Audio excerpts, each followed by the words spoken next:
Podcasting from her villain's lair, filled with drag queens, processed sugars, and a fully stocked minibar, bringing you unsolicited advice realness. She's blunt. Girl, you better start charging more. Your kindness is not paying the bills. She's hilarious. Look, I am just one bouquet toss away from pulling an Anna Nicole. She's compassionate. Honey, you have everything you need inside of you to make this happen. Stop giving up on you and give away all of those self-doubts. But the fact still remains. She doesn't even go here! We are going to talk about how the best business coach you have ever had in your life actually came to you when you were very young. Okay? I am talking about Dr. Seuss. There are so many lessons in his stories, and stay with me because I promise you're going to love this one. There are so many lessons in his stories that a couple weeks ago I was sitting around with my 4-year-old and I'm watching this very intently, like I am watching a TED Talk. And I'm like, this makes so much sense. This dude is amazing. So I'm going to break this down for you, okay? We are going to talk about the OG, Francis McMonkey McBean. Baby, if that does not sound like a man that is about his money, I do not know what else does. But Francis McMonkey McBean was that dude, okay? This guy could sell water to a well. He could sell the sloppiest, drippiest barbecue ribs to some sweet southern old lady in her white lace gloves. This guy was amazing. Okay, so the story starts off with Francis McMonkey McBean is on the beach, all right, and he's got his machine with him. Now, in my mind, I like to think that Francis McMonkey McBean was a straight up hustler. I like to think that he was just on the beach chilling, and then he looks over and he sees, a group of people, and he's like, you know what? Let me make some cash off these fools real quick. I'm going to be right back. So not only does he make his money, he goes back to his vacation, and he extends his vacation because of the money he's just made. So the one thing that Francis McMonkey McBean teaches us is to know our market. And this is why he was so very successful. Okay, so I'm going to tell you guys a story. So Francis McMonkey McBean, again, is just chilling on the beach, right? And he sees a group of sneetches, okay? He sees a group of sneetches with no stars on their belly. There's 2 types of sneetches on this island. You've got the star-bellied sneetches, and you got the sneetches with no stars on their belly. The sneetches with no stars on their belly are like super sad. They are lower class because they get to watch the star-bellied sneetches be the upper echelon of the society. They get to have all of these great events and do all of these fun things that the sneetches without stars on their bellies are not allowed to go to or participate in, even look at, think about coming, or whatever. So he sees the star belly sneetches like just having an amazing time. They're having a marshmallow roast. They're they're burning hot dogs on sticks. They're having this amazing party. And then he sees on the other side of the island, like the sneetches with no stars on their belly. They're sad, baby. They are like depression bound. All they want to do is go to these parties. They want to be treated right. They want to be rock stars. And it's just not happening. So he goes to them and he says, hey, I have something that is going to be amazing for you. All right. I have this beautiful machine here, and it will put a star on your belly. And then once you have that star on your belly, think about how life is going to change for you. You'll be able to go to the Frankfurter roast. You'll be able to go to the marshmallow toast and all of that, baby. It's a whole life to this star-bellied sneetch thing. So the sneetches without stars on their bellies were like hesitant, but they really want to do it. They were like, yeah, I am kind of about that. I am ready. So they are kind of hesitant, but they really want to do it. So he's like, I tell you what, I will let you go in first. He's pointing to one. He's like, I will let you go in first, and then I'll give you the second one half off. Because he's trying to get people through. He knows if he can get people through his little machine, then he will be set. He will be good to go. So 2 people decide to take him up on his offer, and they go through the machine.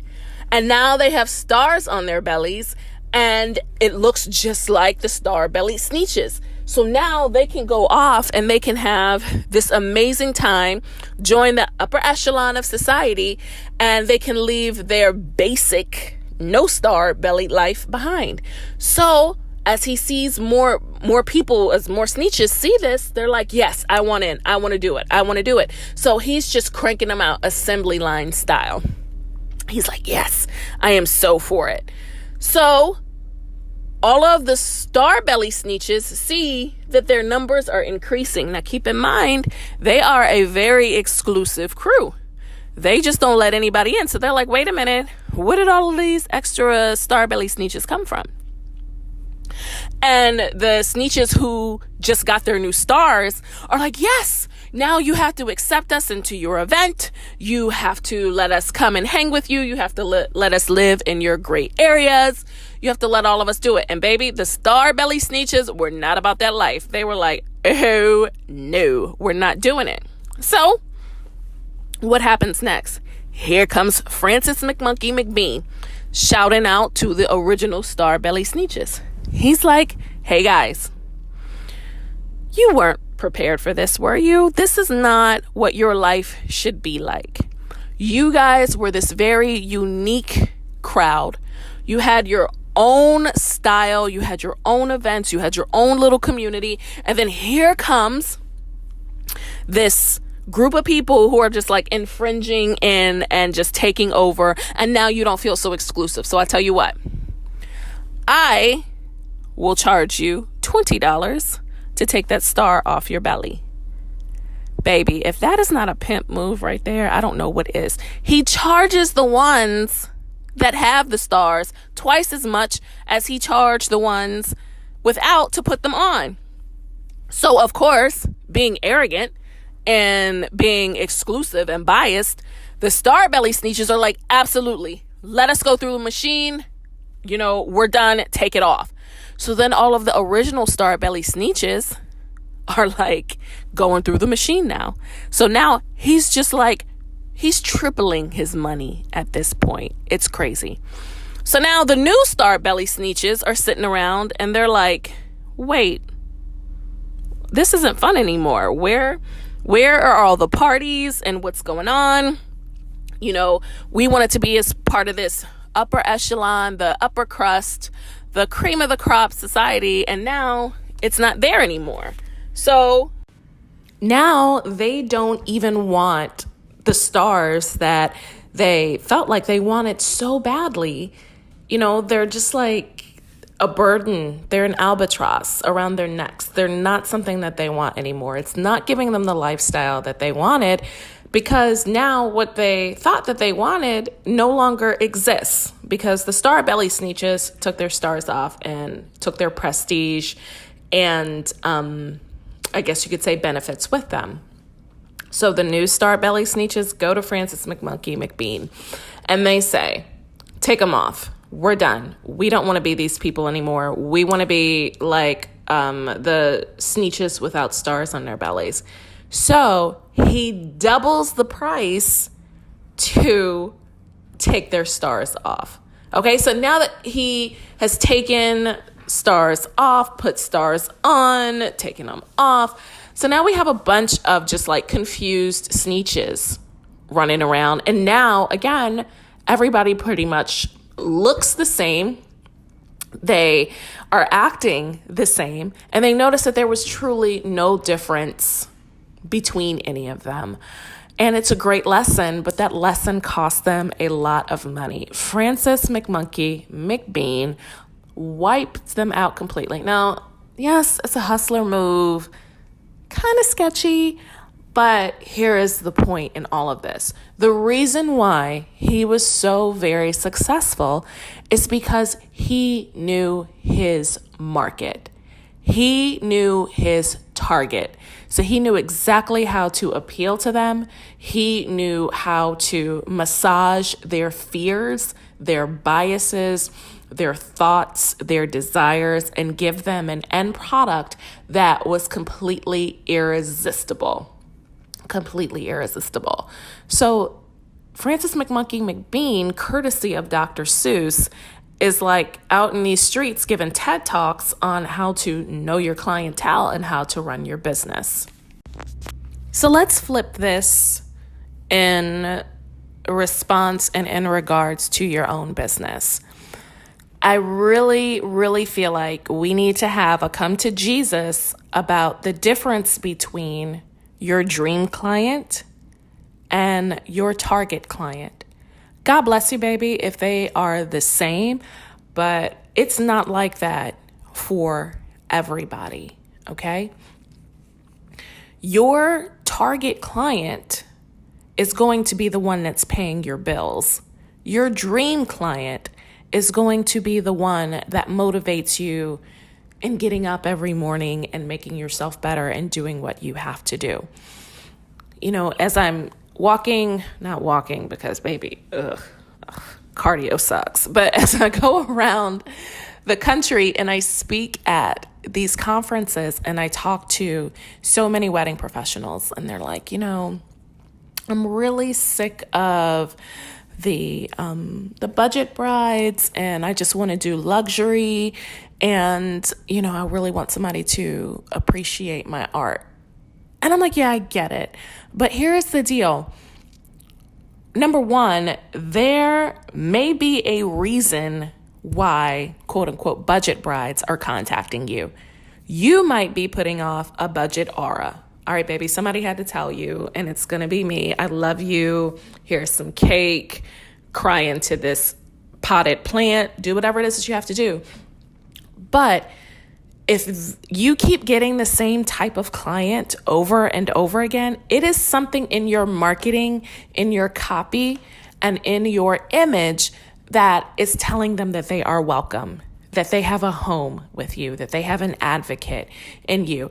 And let me be 100% real, okay? Because mother does not pay retail for anything. A woman that pays retail will sleep with your man and steal your kids. It's not cute. So I don't feel like budget is a bad word. I've talked about this in some of my webinars too. I have a best friend who does luxury weddings, big destination weddings, but a majority of her profit comes from her quote unquote budget engagements and intimate weddings that she produces because she has found a way to curate her image and her style and her process in a way that isn't necessarily watered down, but it is cut to the needs of a budget client or a client that has a certain financial comfort zone. I've told you guys this 100 times before. Many couples hate the word budget. They don't want to hear that they're a budget couple or that they have a budget. So please start integrating another term for that. It makes them feel like they're unworthy or they're cheap. And honestly, I can't say that I blame them because, you know, that's how they're being discussed in, you know, behind the door stuff. So start using terms like financial comfort zone as opposed to using cheap or cheaper. Say something like it's less cost intensive. So that way, again, you are not denigrating or belittling or maligning your client or what they have to spend. I tell my clients all the time, it is immaterial to me whether or not you have $1,000 to spend or $100,000 to spend or even more. Either way, you worked hard for that money, and either way, you are deserving of a memorable and loving experience. Now, whether or not I can produce everything that you have in that crazy ass Pinterest board for $1,000, it's looking kind of shaky. But you are worthy and you are deserving of this magical moment, of this intimate moment, of this celebratory moment. And you should get value for every dime that you put into it, because money doesn't come easy. I do not have a money tree, so I totally get it. So try to start reframing the phrases that you use when you talk about money, which is already a sensitive subject in wedding planning, especially when we have clients that feel like we're nickel and diming them and we're trying to get, every red cent from them. Think of ways where you can actually make it a little bit more palatable. I kind of got off track, so let me get myself back together. So the point that I am trying to make is that you may have this quote unquote one luxury client in a year, but you will have 30 budget brides, and the budget brides are the ones that you are denigrating or that you are hating. And it's not their fault. It's something in your marketing. It's something in your collateral, in your copy, in your image that is bringing them to you. And it may be that one luxury client took a chance on you. Or maybe your price was right and they didn't have to spend as much as they thought they would have to going with someone else. So as opposed to looking down on your budget clients, look for a way to bring your style to their needs. Elevate the issue, okay? But you have to know who your ideal client is. You have to know who your target client is, because sometimes they do not exist in your market. I love, love, love everything that Eliana does. LEB events. I'm pretty sure you guys hear me talk about her all the time. Whenever we get together, it is so stupid because I adore her and we take 3,000 pictures together. So I'm sure you guys know how much I love her and, how on the same page that we are with pretty much everything. This girl makes magic. That's all I can say. Between her and her team with Akeem Clayton, with Lisa and April from Papered Wonders, with Lauren from 1023, the magic that they create is absolutely phenomenal. And I can see Eliana go through her creative process at times when, we talk and she's telling me about certain events that she has. If I were ever an event, I would be an LEB event, because that's how fabulous they are. I love the lush florals. I love the textured linens. I love all the details on the table. I would do that every single day if I could. But that does not exist in my market. It doesn't. I may be able to talk one or two clients into doing something like that, but the rest of my clients are not there. That is not what they are looking for. They are not looking to have what they feel like maybe quote unquote too much. Baby, what is too much? That is so offensive to me, but whatever. I get it. You like it. I love it. That's the thing. It's not my wedding at the end of the day. It's my art. It's my creativity and it's my talent, but it is not my wedding at the end of the day. So give the people what they want. But I had to understand that after the financial markets changed, a lot of people's thought processes changed in my particular area.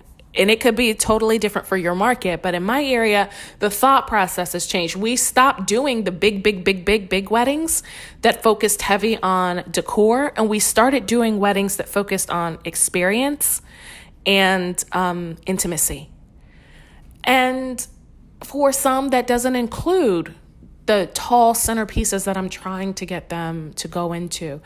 It's family style dinners around a farm table outside of a villa.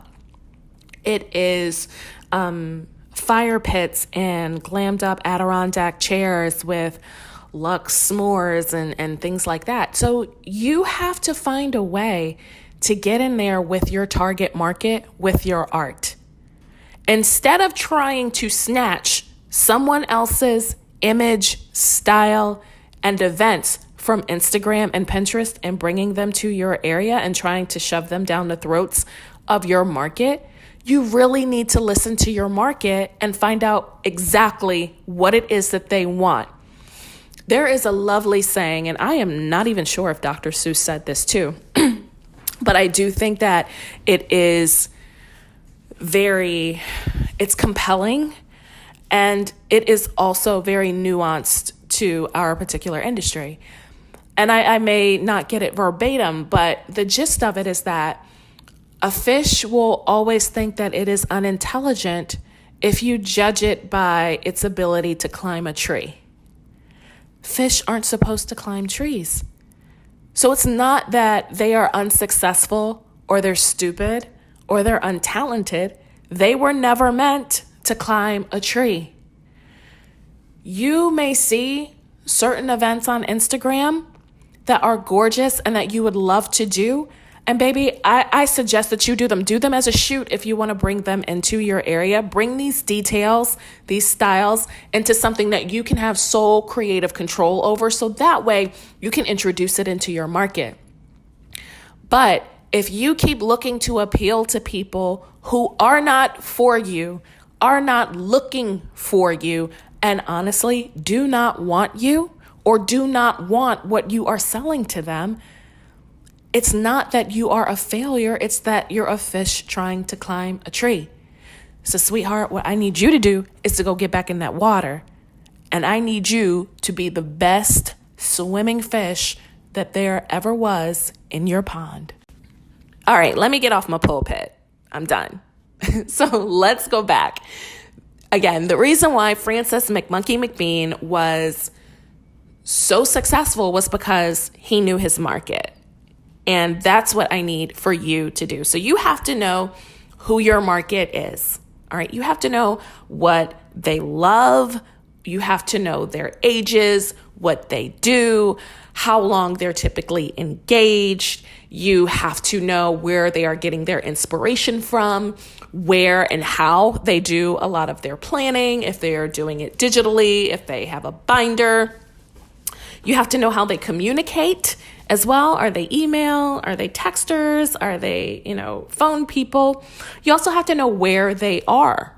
Okay, so I'm pretty sure you guys have heard me say this 1,000 times before. I am in a destination wedding market. So I may work with one local client per year. A majority of my clients are coming to me from out of town, and they're coming to me from bigger cities. They're coming to me from areas that have a lot of culture. So they are looking to infuse that culture into the beautiful Southern hospitality that we have here. So you have to know where they are and where they've been so that you can speak their language. And you also have to know what's important to them. Francis McMonkey McBean knew that for the Sneetches that didn't have stars on their bellies, that being part of the upper 1%, the elite, was something that they wanted. And he took that, he massaged it, and he became the savior. He then turned around and he did the exact opposite by telling the ones that did have stars that, you guys really don't want to be mixed up with this riffraff. You should maintain your status. Let me take those stars off of you. Meanwhile, he's just making money hand over fist. So when you get to know your market, you have to know what's important to them, not what's important to you. It's not about you. It's never about you. When clients come to you, they are coming to you for your translation of their vision. They're looking for your guidance to their vision. They don't know how to go from Pinterest to reality. They don't know the pitfalls of certain designs, of certain event logistics, of even working with certain wedding professionals. So that's why they are coming to you for your guidance and your expertise. That is your vehicle within their wedding planning process and in their wedding planning cycle. So you have to know what's important to them. You have to do an in-depth dossier look profile into your market, because otherwise what you're doing is just throwing a bunch of ideas out on the table or out on the wall and seeing what sticks. And that's not what works. If you know how to cater to people and give them exactly what they're looking for, then there will be absolutely no doubt that you are the person that they should be hiring. So here are your takeaways for this week. I want you to start creating a client profile for your future clients so that you can be your very own Francis McMonkey McBean. When you create this profile, I want you to list out a minimum of 3 things. I want you to list out what your potential client wants, what they need, and what they are afraid of or stressed about. This will help you hone in your marketing message when you speak to them in all of your website copy, your social media captions, and even right down to your proposals. Speaking of proposals, have you heard that I have launched my newest course, 7 Steps to Yes? Irresistible Proposals for the Modern Day Couple. This course was based off of one of my most popular speaking sessions that I give at huge conferences like Wedding MBA, Love Mexico, and Cater Source. And right now, all of my secrets, tips, and guidance are in an online course just for you to see and for you to work out so that you can create your own irresistible profiles and proposals. You will come up with some of the most amazing ideas. And you might even be like me, where you're landing almost 90% of every couple that contacts you. You can use the link in my Instagram bio. Check me out at Cocktail Terica on Instagram. I will see you guys next week for another edition of She Doesn't Even Go Here. Hey, Wedding Pro. Listen, I hear you. Coaches can be expensive, and courses, they're time consuming. Sometimes the business that you need to be a success needs help right now, which is why I am so excited to introduce to you Hustle Sold Separately. What makes Hustle Sold Separately so unique and amazing is that it's niched, nuanced learning built with actionable steps designed to give you immediate results through binder notes, case studies, worksheets, and so much more on topics that you always wanted to learn about and implement, like client onboarding, creating irresistible services, building and recruiting a rockstar team. Hey, you want to talk about pricing? I've got you covered there too. And starting at just $27 each, you have the opportunity to create your own custom educational pathway to give you what you need when you need it. Because after all, the dream is free, but the hustle is sold separately.